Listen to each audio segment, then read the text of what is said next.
You all set? All right. Well, I appreciate everyone coming up today. It's a nice day out finally. It's not too hot, not too cold, so it's a nice night.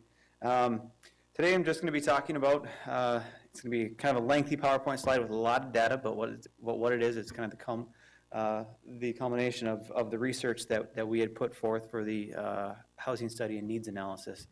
And so how this presentation, and my clicker isn't working with this one, let's see. We're pretty much going to go through the PowerPoint here like the actual document, and I figured that was probably the most easiest and cleanest way to really kind of go through some of these figures. So we'll talk about our introduction and our methodology. We'll go through the demographic and socioeconomic profile, the housing profile, supply and demand, typical MLS items. Then we'll talk about the housing needs assessment and questionnaire. That's the questionnaire that went out would have been late last year, early this year, in that time frame. And then we also talked about what's the impact of the local trends and the national housing trends, and kind of figure out how does that come into play in this scenario. And then we'll also then just talk about the issues, opportunities, and recommendations. So that's kind of how the document is preliminarily drafted right now. So our methodology, we're hired in last fall to conduct the comprehensive study, which required us to look at Wisconsin Rapids and the municipal boundaries, but also when it came to the survey and a few other of the comparative analysis of those communities outside the region. When I mean outside the region, I mean outside the boundaries. Then we kind of took a look at those 3 or 4 peer communities that we looked at, which is going to be the Marshfield, Stevens Point, Plover, and a few other of the towns. We have to make that regional comparison as well. So we did that. So our methodology, we took primary data sources from the city, from Wood County, from the MLS, State of Wisconsin, U.S. Census, ESRI. We also took it at the Bureau of Labor Statistics, and then direct responses from the community, as well as the stakeholders. So we went through and did a panel interview with probably about 15 different individuals throughout the community, whether or not they were landowners, financial institutions, developers, any number of means. And so we took their direct boots on the ground knowledge as well. We took that methodology and we broke it up into this report here. So we examined Wisconsin Rapids in comparison to those communities that I talked about, and I just kind of outlined those communities. Data disclaimer, that's what we do in all these projects, is the data at hand is the best that we have. And so in communities of this size, we use the 2011 to 2015 American Community Survey 5-year estimates on our population demographics. That's the best available data that we have without going out and doing a comprehensive community survey by itself. And so this is the data that we have at hand. And we took a look at the MLS, City of Wisconsin Rapids, and Wood County data when it came to gaps in the market comparisons. And so those are the 2 main data sources and data disclaimers that we put out. So the limitations of the study, as we realize, it is a snapshot in time, and so it's just a piece of that component. So we have to take a look at this as a regional and a breathing document. So we take a look at the holistic approach, but at the same time, it has to be a document that is not just a static document. So whether or not it's updated in the future with updated figures, keep these ideas moving, keep these ideas going, so that you have an opportunity to compound on this one project. We took a look at the recommendations are based on those informations and projection trends that we were able to calculate based on the state projections, as well as what we put into our calculations as well. And then we took a look at changes in the regional economy based on employment, tax policies, and other conclusions throughout the study. So those are the limitations that we must place on ourselves in this process. And so that's the beforehand issues. Now as we get into the meat of the research, and we took a look at the population data, number one, first thing that we look at.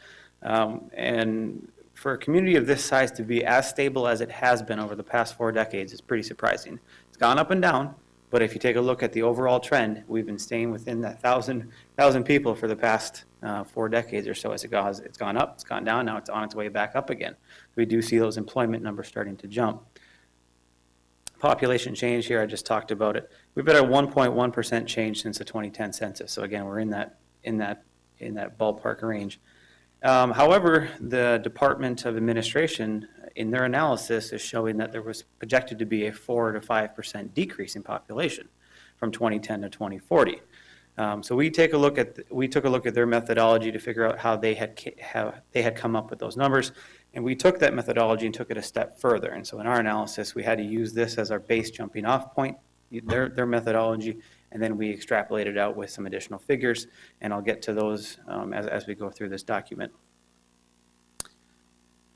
Median age is about 40, just over 40. Now it's kind of right in that ballpark. You take a look at several of these other communities, right in that ballpark. It's actually lower than or just a little bit higher than the Wood County average, but it's right in that ballpark of the other communities. Now, if you take a look at some of the towns and some of the villages, as those get into the older, when I say older communities demographically, that's what we typically see in those more suburban, I guess you would call them, or outlier towns.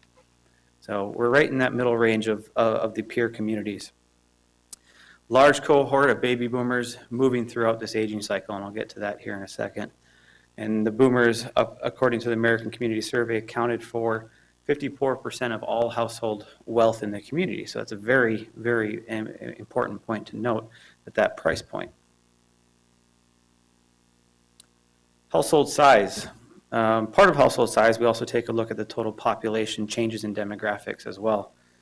So the largest loss in demographic change since the 2010 census, actually from the 2000 to 2010 to here we are now census, was in between the ages of 10 to 24. And that is directly experienced if you take a look at the loss in student enrollment numbers. And so when we take a look at that and how that relates. However, there were gains made in the 60-plus age cohort. And that is to be expected as well, because as a community of this size is servicing immediate communities around it, as people begin to age, they move closer to services. So they may move closer to these, to the hospitals, to the clinics, to the stores and stuff like that. They'll get out of typically their single family home and maybe downsize a little bit or into a senior community or any number one of those means. And so that's the reason why you do see a jump in that 60-plus category. On a positive note, we did see slight gains in the 25 to 35, which could actually help, and we started to see it in those enrollment numbers in the schools, is starting to reverse that loss of enrollment. We've started to see a few years in which we had a bump in enrollment.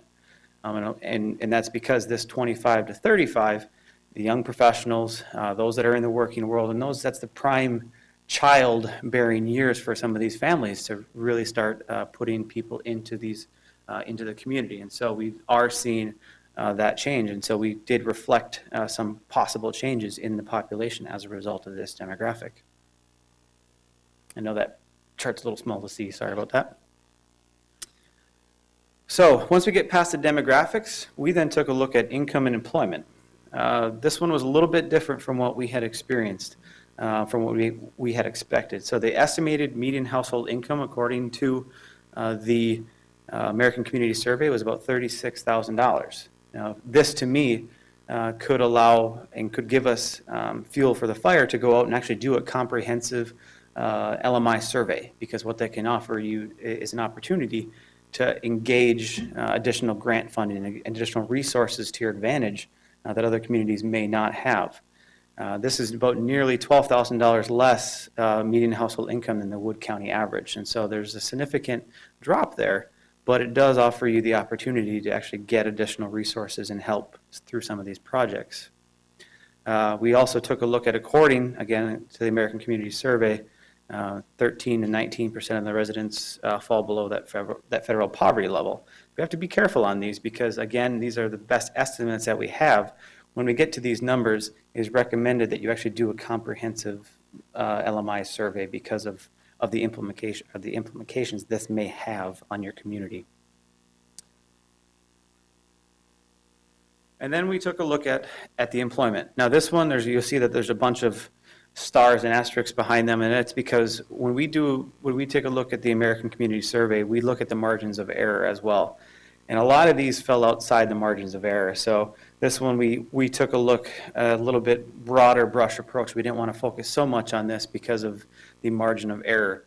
But the main key points to note on this one is that under the county employment percent of the city, you had manufacturing still in the 20%, but educational services, healthcare, and social assistance are in the 23%. We expect that to go up with the aging demographics as additional healthcare providers look for additional resources and individuals to fill these roles, these vacant roles that are constantly turning over as they begin to expand. So that number is only going to increase. Again, these ones fell outside the margins of error, so this was just one to be mindful of that could require further studies. And I talked about the enrollment numbers. I did put the enrollment numbers on this chart. Again, this one's a little bit hard to see. When it formatted it, it was bigger than this before. But really all you need to know is every school in the district from 2001 to 2015 saw that decline in enrollment. And we've seen that throughout the newspaper articles. As every study comes out, we've seen that. And the Rapids district declined 18.13% over that period. It's a significant drop. We're hoping, again, that some of that trends can start to be reversed. And these numbers came directly from the state level.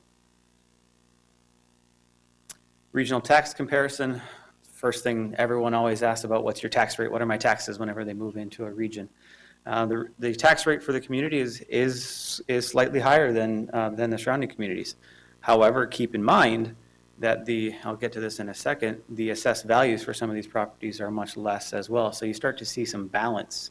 It's just how does one community portray themselves versus the other.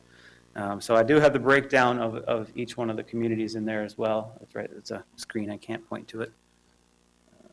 So you see the breakdown versus the school tax, percent school, percent college, percent county, and percent local. So you can kind of see how that breakdown is. And this came from the DOR Town, Village, County report, direct from the state. So as we take a look at that entire overview, then we take a look at the housing profile, supply and demand. And so we take a look at the occupancy tenure, meaning the owner-occupied versus renter-occupied. The chart on the top is a breakdown of the communities. You can kind of see them on there. The green on the chart represents percent owner-occupied, and blue represents percent renter. So the more blue you have, the more renter, the more green you have, the more owner. So when we take a look at Wisconsin Rapids, we're right in that ballpark of almost all the communities. So we're not too far ahead or too far behind some of these other communities. We're kind of, other than Port Edwards and Grand Rapids, which are kind of skewing the scale a little bit.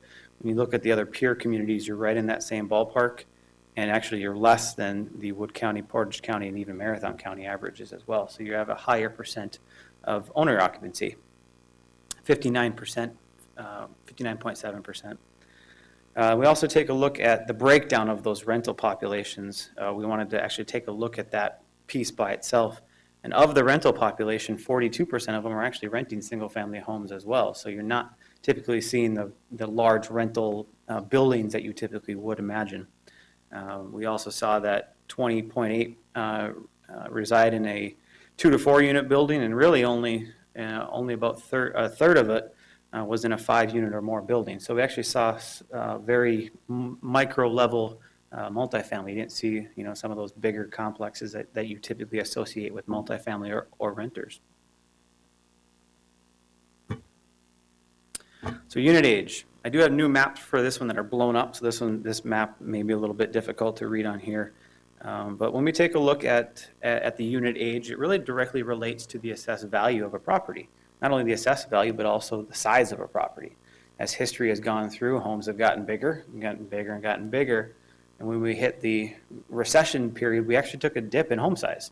We got to a point of which I think we found home sizes got to their max, and now we're kind of going back down the other direction to a more manageable size. But the important points to note in this analysis was that almost 50% of the homes were constructed before 1950. So we have a very aging structure when it comes to our homes. Only 14% were constructed over the last 35 years.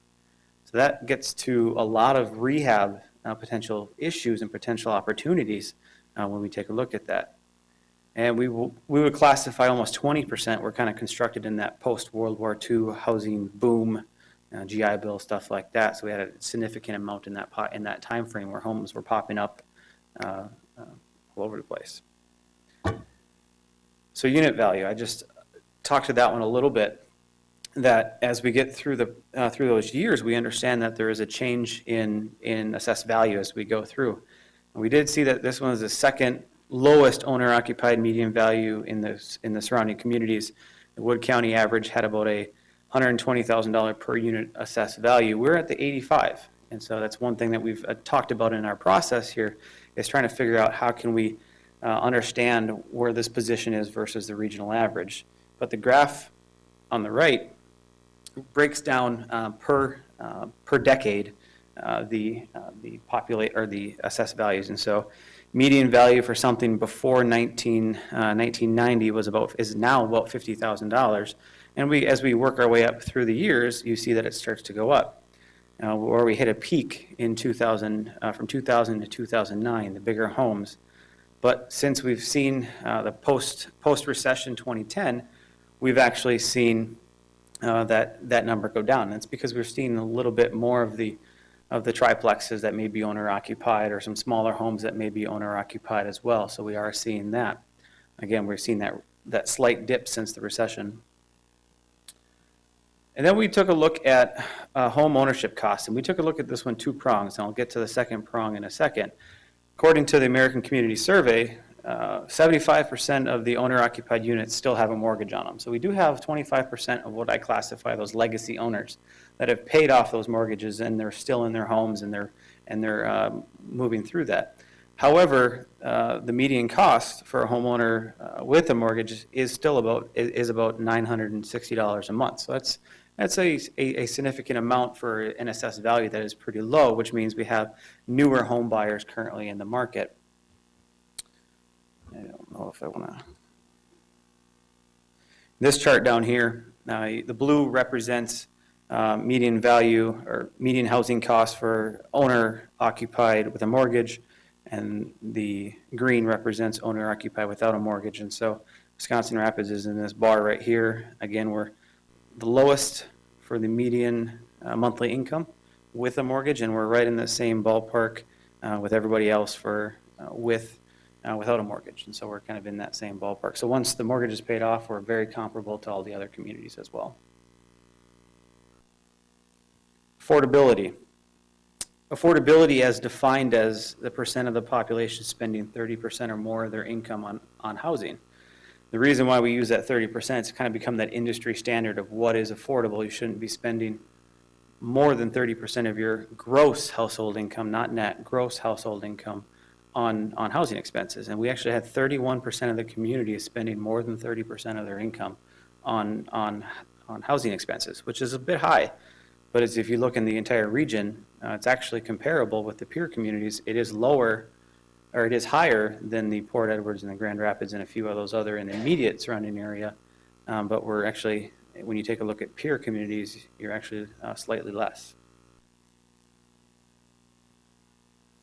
So we took a look at that. Oh, my slides, this one should have been one slide before, sorry about that. We took a look at new residential construction, and so this is the total number of permits that was used on that previous chart. I won't stick too far in this one, but you can see the starts per year. And then we took a look at the MLS local real estate data over the past 5 years. You take a look at the median sale price as we've gone through the years. Wood County, state of Wisconsin, we have Wood County median sale price, total units sold. A lot of data there. I don't want you guys to get hung up on that, but understand that when we take a look at the regional average, the community is slightly lagging some of the peer communities. And when I mean slightly, it's a % or two more in those. So it's not a big variation. So here's kind of how they break down when you put them in kind of a chart format. 77% of homes listed in the city sold successfully in 2015. Which means people are starting to price them a little better. That was up from a 5-year low in the 40s back in 2011 and 12. So we've actually seen turnover in these units, and the price has actually gone up in that time frame as well. So this bar on the bottom, or the chart on the bottom, you can see the average sale price, and this is the Wisconsin Rapids sale price versus the peer communities. And part of that is because of the majority of the housing stock that is older compared to some of these newer communities, some of these towns that are building a little bit more.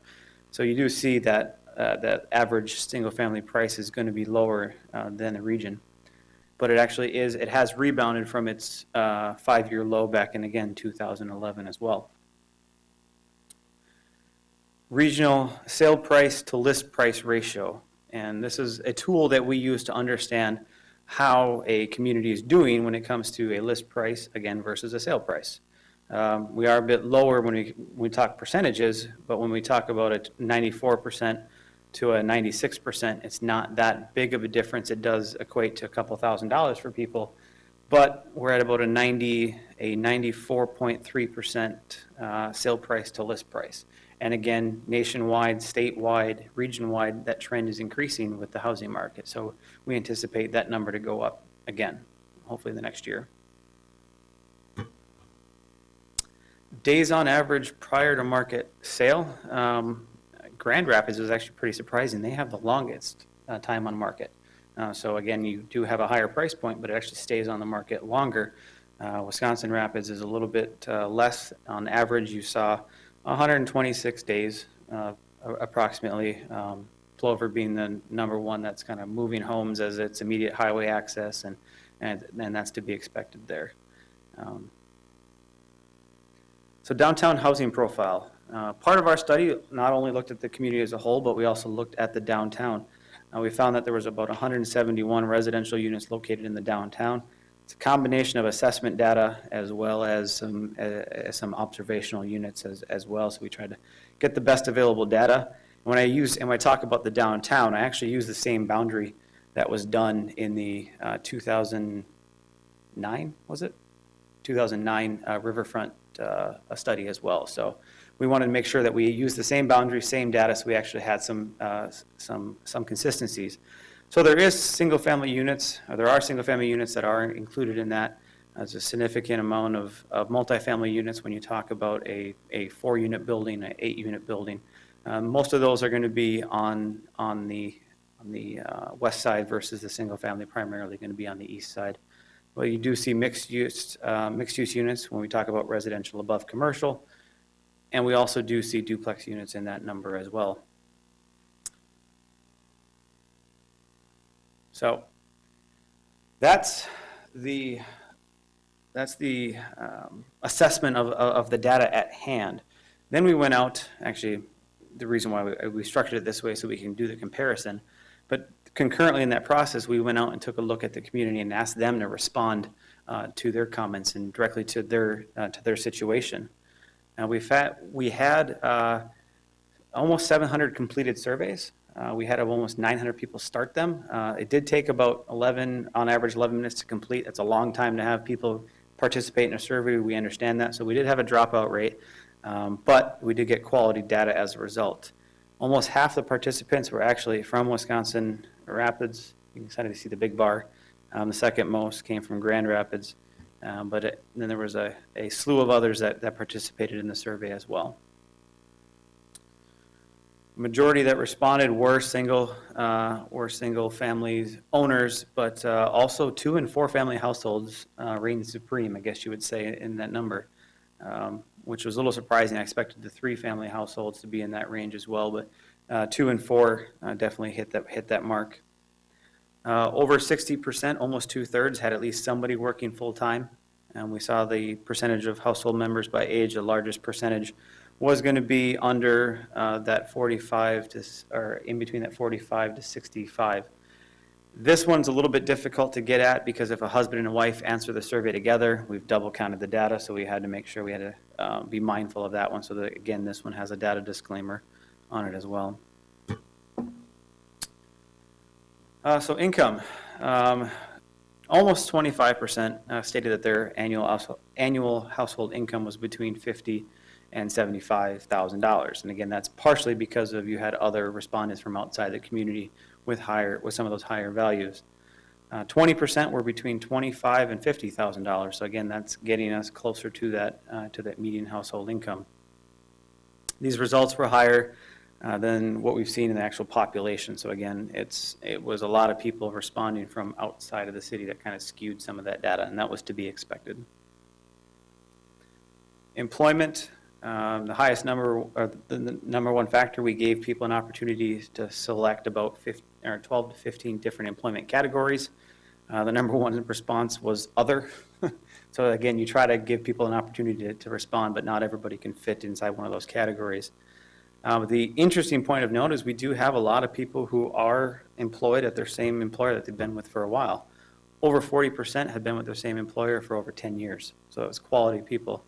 Slightly more than 14% are within their first year, which means we do have some new people coming in, or we do have some employment turnover as well, which means there are positions opening up. Not going to go through all this, but a lot, 55% said they actually worked in Wisconsin Rapids, so actually more people said they worked in there that actually lived here, so we did have a influx of people working versus people living, so we do see that. Tenure, we asked the individuals how long have they actually been in their home. We saw quite a few individuals. I think we're in the over almost 75 to 80% had been in their home longer than 5 years. So we have a significant majority of the population there. The other interesting point to note is the rental population. Over 54% that responded, which was about almost 200 people, stated that they had been in their same rental unit for over 5 years, which tells you that there's maybe potential quality issues in what is out there, because once they find a quality one, they're going to stay in it. And so that's where we start to see some issues come into some of the open-ended responses. Housing type. Not going to go full well into this one. It's just some support data of who responded. We expected the single-family home to be the number one response, 88%, so there's nothing too big there. Over 35% spent between that $800 and that $1,250 range. That's what we expected as well. Again, more data. I'm not going to go full well into these ones, but the point to note is almost 50% spent between $600 and $900 on their rental housing expenses, monthly housing expenses. And even though a lot of the responses were open-ended responses were a little harsh on some of the landlords, every one of the responses were satisfied either with their landlord communication, leasing process, security to process repair response, professionalism. So while the open-ended responses were a little bit different, I'm not sure if people were willing to really kind of, I don't want to say throw their landlord under the bus, but they did say that they did have quality situations. Again, different from the open-ended responses. Housing conditions, most people said they had a good or excellent current home, whether or not it's theirs or a rental. Most of them said that it was good. And over 78% said that they wanted to maintain a single-family home lifestyle. A lot of data in here. I'm not really going to hone in on this one a lot, but we asked individuals, what if you were to move into a home, or if you were to have that that clean slate, what would you be looking for in your home? We asked them to kind of rate these back and forth, and the number one responses were modern appliances, updated electrical systems, energy efficiency, and then because we are in Wisconsin, some sort of covered or closed parking. So we do expect that as well, which is what you are seeing in the current housing market being built. There's more to that, but I won't go into those fully. Willingness to pay for those amenities. 64% of the respondents stated this one is the one I wanted to comment on. Go back to that. So asking individuals, how much more are you willing to pay? We had most individuals were willing to pay less than $300 more a month to get what they wanted. However, there was a significant chunk that stated that they were willing to pay over $1,000 more a month to get what they wanted, which means there is opportunity for growth in some of these housing markets. All right. part of the willingness to pay for amenities is actually finding the amenities that they're looking for. And so we took a look at, we had some open-ended responses where people could comment on what they were looking for. A lot of individuals stated that they didn't want, I should say, that they wanted additional housing opportunities for seniors when we talked about the open-ended responses. But when we came to the actual housing needs of the community and asking them to rank what they wanted, the only one that rose to the top was that single-family home category of what we thought we need more of. A lot of people also commented out, we don't need any more senior housing. We don't need any more rental housing.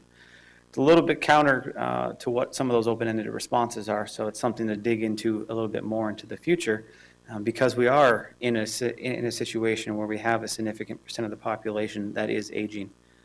The bottom here, you'll see the population pyramids. What is in color is the current population pyramids according to the Department of Administration from 2010. It's a little bit dated, but from 2010.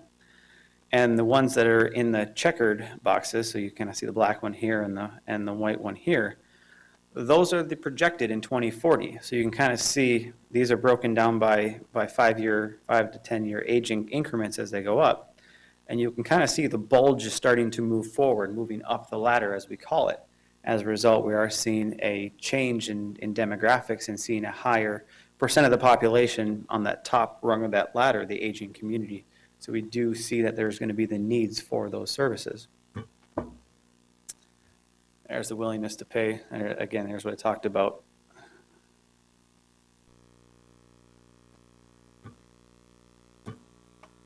So, local trends and national trends. I'm not sure how much, I want to keep boring you guys here. I'm on 42 of 62, so keep with me here. Keep with me. We took a look at national trends, and then we take that national trend and we overlay it with the local data. A lot of the research being done right now is about the two different bookends of the population segment. And when I talk about bookends, I'm meaning the millennial generation and the baby boomer generation. Two generations right now that are driving specific markets in housing trends. And so we took a significant amount of time looking at the millennials, understanding their preferences as they will start to gauge more and more of the housing wealth in the community. So according to 2015 Urban Land Institute study that they do actually every year, they update it every year, most millennials stated that they would be somewhat like to move in the next 5 years. Very mobile generation, we understand that. Whereas the baby boomers are most often going to still be residing in their same units if they can continue to upgrade and make improvements to them, so those boomers aren't going to be moving as quickly. 2/3 of millennials see themselves in the single-family home ownership over the next 5 years. It's a positive note. However, if you look back 5 years ago, 75% they said that they would see themselves in that same position, and only 25% are actually in that position now. So they're a very optimistic group of people. At least that's an opportunity for them. I'm not going to go through a lot of this stuff here. Of those that are willing to move, we also took a look at not only just the millennials, we took a look at Generation Xers, the baby boomers. We combined the war baby or silent generation, those two into one, the very top end of that category. And of those, the millennials, Generation Xers are most likely to move into a larger home. And eventually, the other three kind of generations will eventually start to downsize as their needs become different. Less yard maintenance, less other home maintenance. Types of sales, I'm not going to go through all these things. Local trends and issues, and this came from the actual housing survey, and as well as working with the stakeholders. A lot of people said that there should be the desire for working on several areas of the community, including the east and west side. Sorry, it says ease on there. East and west sides. Many respondents stated that the city should focus on some of the blight removal and targeted removal areas. And so we can't do a broad brush approach, but there could be an incremental approach to figuring out where can we get the greatest bang for our buck. Since the recession, we also saw the focus on a lot of people commented they want higher quality items, not just a larger building, not just a larger home, actually want quality units, quality items. And in speaking with the contractors and developers, the majority of the work that is expected to be done and actually is being done now, it's actually renovations versus new construction. So when you have these aging homes like this, a lot of the work is in that renovation market, and it's only going to increase. So this chart here, it's kind of the, I don't want to say be-all, end-all of this study, but really what it comes down to is our projected housing demands. So we took a look at all the issues. We took a look at the interviews with several large employers. We took a look at the State of Wisconsin Department of Administration housing stats, and then we put those into our process to actually determine how could we anticipate some growth numbers. When we took a look at the local employers, and again, those numbers, from what the local employers were telling us, we actually came to a wash of over the next 5, 10, 15 years, probably be pretty even, until we spoke to one employer, which is going to be the hospital. And again, they had talked about their opportunity to almost double their staffing over the next 5, 10, 15 years. So while the Department of Administration was actually showing an actual loss, talking with the other employers actually brought it to even, and then that one employer bumped us up to what would anticipate some growth. So when we take a look at that, and we overlay that with our current vacancies, and then we overlay that with our projections, this chart here talks about what we could expect to see over the next 5, 10, and 15 years on a low range and as well as on a high range. So that's what this chart represents. Currently, according to the market data, apartments are at a 3.9% vacancy rate. And that's the reason why rates are starting to decline.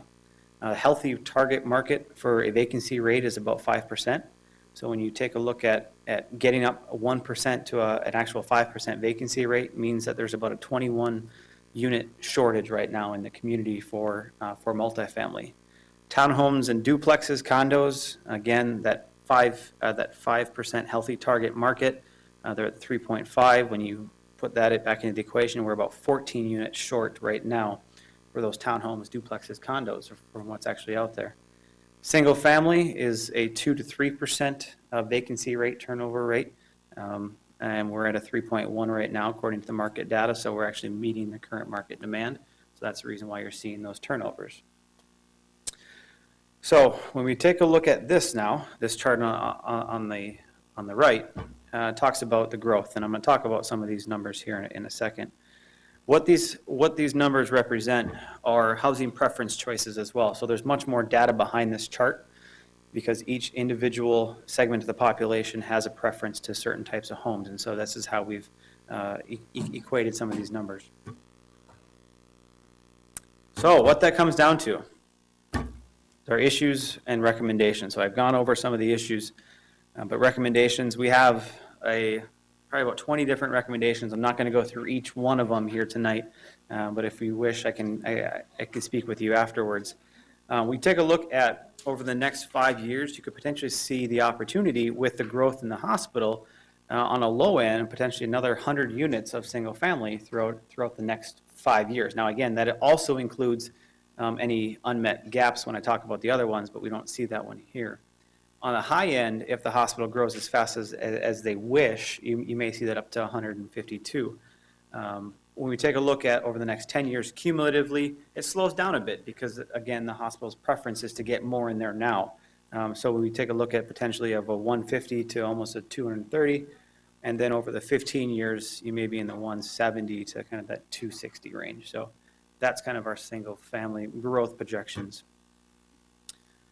Not going to go through all these things here.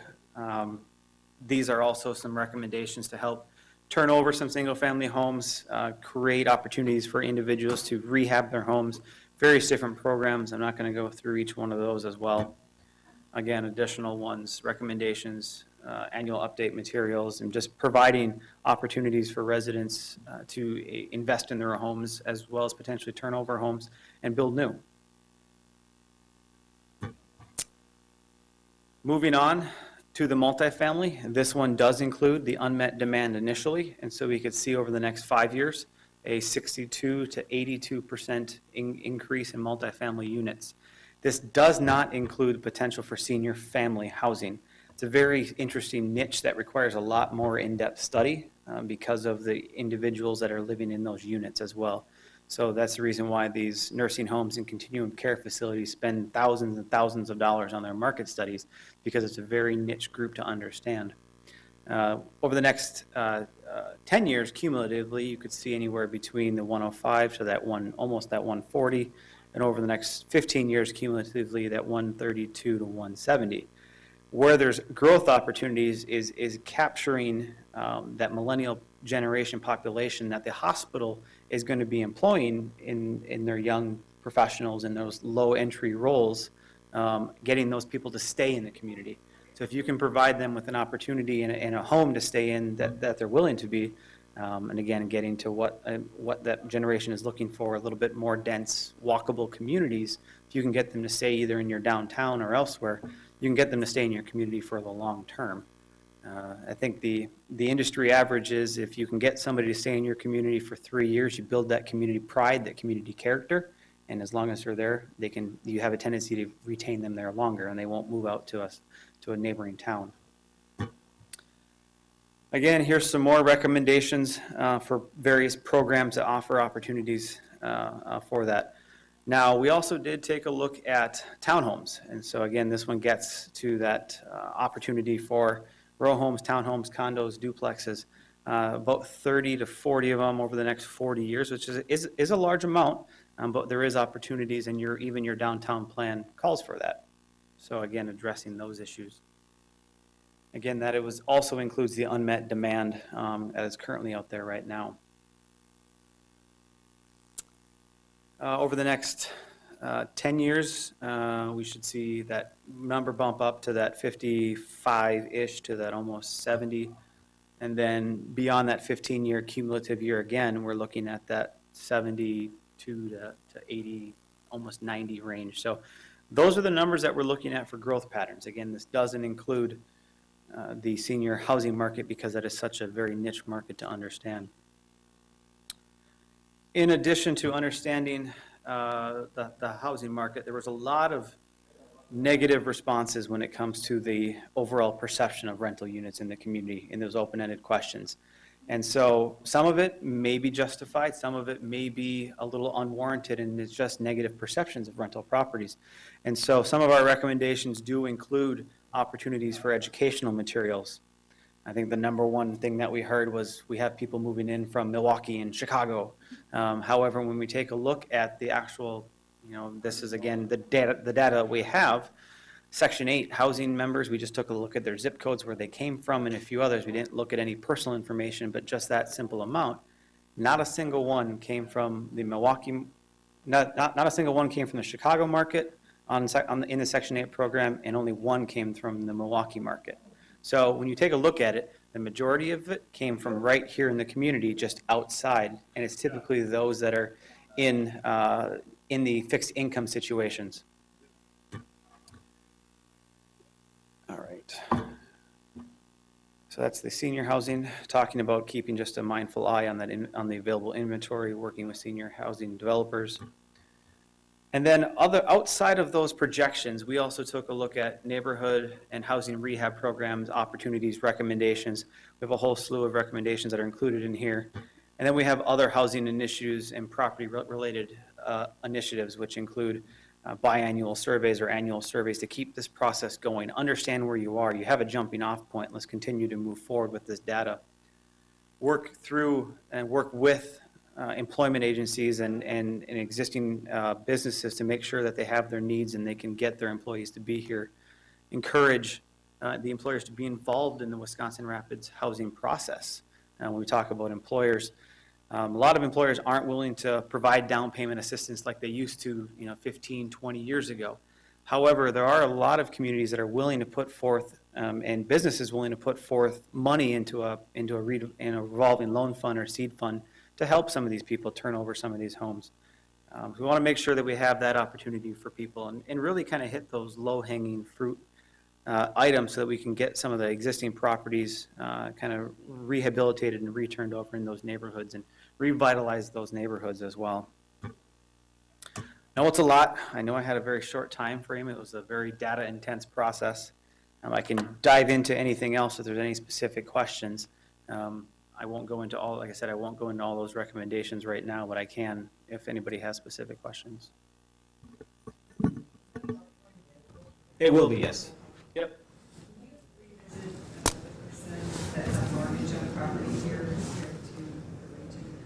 Yep. Mm-hmm. Do you know what types of positions?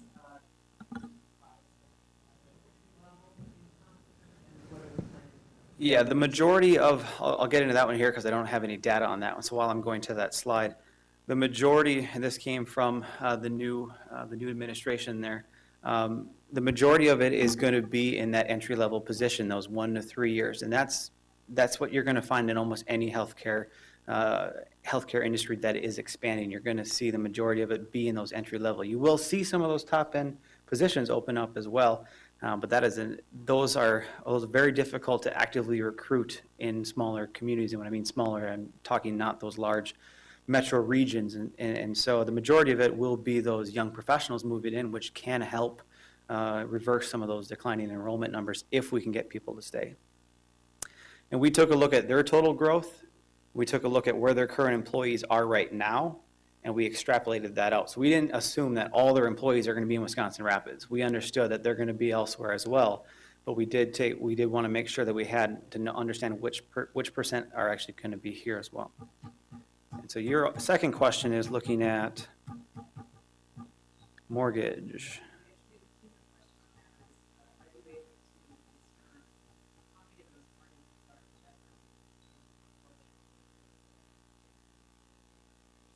Mm-hmm. That's something that we can dig into further. We didn't fully go into this one here.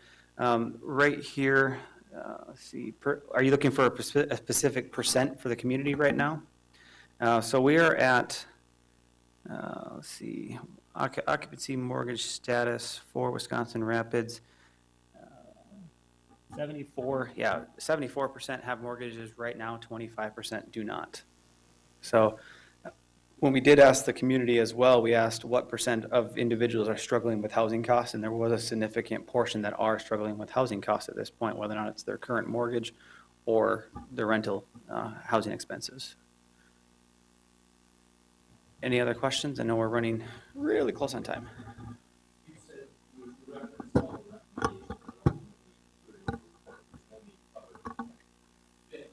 Yeah.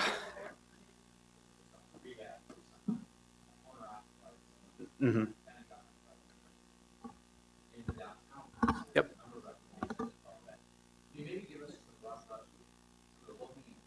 Mm-hmm. Yep. Mm-hmm. Yeah, so there's a lot of funding sources out there for communities of this size, but it requires some additional steps to get to that point.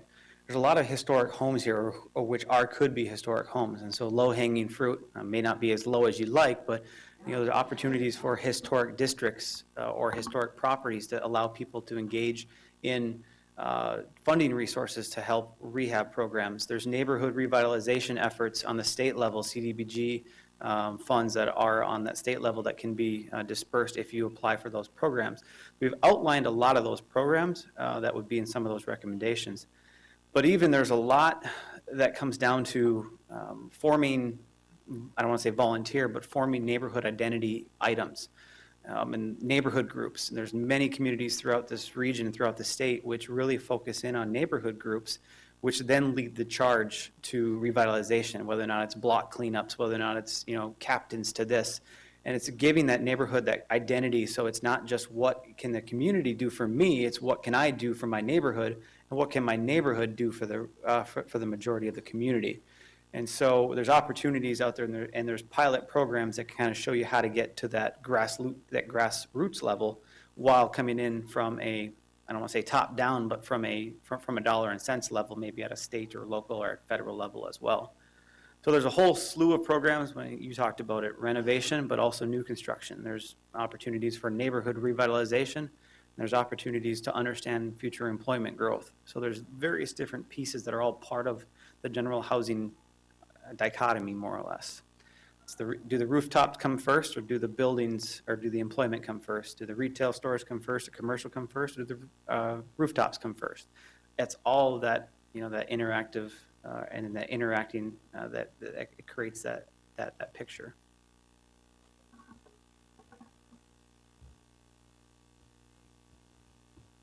When do we expect full report?